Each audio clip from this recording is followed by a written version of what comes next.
Who doesn't love a good cocktail? You don't have to be James Bond to appreciate a well-made martini.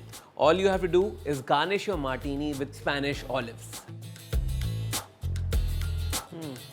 Perfection. A twist of olive can refine any drink. Sweet and floral, or bitter and strong. Whatever your taste might be, there's a cocktail for everyone. The flavor of the Spanish olive is a perfect offset to a glass of gin, vodka, or sherry. It also adds a lot of smoothness to your drink and heightens the aroma of it as well. And this applies to non-alcoholic drinks too. A mocktail, which is made with soda or tonic, can get a lovely kick with olives. All you have to do is garnish it with a toothpick with few olives, and that is super stylish and super easy. The easiest way to up your bartending game is a bowl of shiny olives. Such a good bar snack to keep on the side as you sip onto your favorite drink.